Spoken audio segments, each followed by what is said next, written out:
Nakakabad trip talaga itong araw na to. Ayos. Ibaga talaga sa tao pag mahigpit na pangangailangan.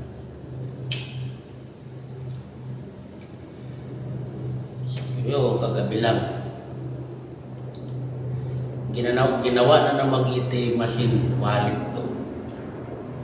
Nag-withdraw sa wallet ko ng 1,100. Alam hindi lang matugay kung sino. So pinaglagyan ko ng bag ko kung saan nandun yung wallet ko. Yung cabinet namin. May malaking butas doon, dalawa sa cabinet na yun. Bago ko pasok ko yung bag ko doon sa cabinet, tinignan ko pa yung bag ko. At tinignan ko yung ang laman ng wallet ko. Pero kapag kinaumagahan, pagtingin ko,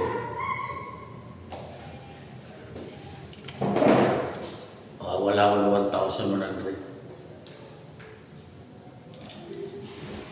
Hirap pala ang buhay ngayon.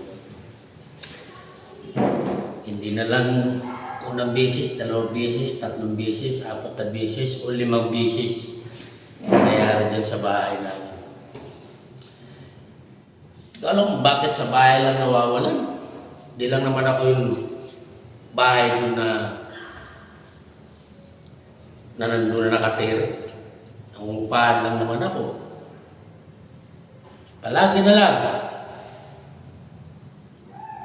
Bihirang buhay ito. Hindi lang sana maghingi o mangutang. Kahit kailan, hindi pa naman ako nagdamo sa bahay. Magkakapit bahay tayo. Putragis parang talo-talo na. Bakit sa bahay lang lagi? Sa bahay palagi. Okay lang sana kung 50, 100, 200 yung kinukuha. Hindi ganun masakit sa kalooban. Pero, ay nako, libo na yung kinukuha. Hindi bata kukuha. Nakakainis, nakakagalit. Alam mo sino ka mo kumukuha sa mapasok sa bahay, kumukuha ng mga bagay sa bahay na hindi ko pinapalam, lalong-lalo na pera na pinapakialaman mo.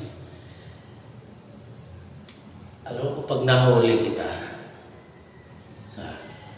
kahit sino ka pa, kahit sino ka pang erudista, lahat ang nawala sa bahay, mababayaran ko sa iyo. At saka isa pa, kung ako sa iyo, magbago-bago ka. Dahil kapag nahuli kita, sinasabi ko sa iyo, lahat ang nawala sa bahay, na pera, pababayaran ko sa iyo lahat. Dahil kung hindi mo rin mababayaran, kung nahuli kita, sa kulungan ka babagsak, hindi kita patatawarin. Tandaan mo yan. Lumaban ka ng parehas, magtrabaho ka ng parehas. Yung pera na kinuha sa akin, nilalaan ko yun, iniipon ko yun para sa mag-ina ko. Para sana sa kanilang pag-uwi sa probinsya. So, sige, iintindihin kita. Pera lang yan eh. Pero sana, kung hindi ka titigil sa kanyang gawain, ikaw bahala. Basta sinasabi ko sa'yo, lahat yan may hangganan.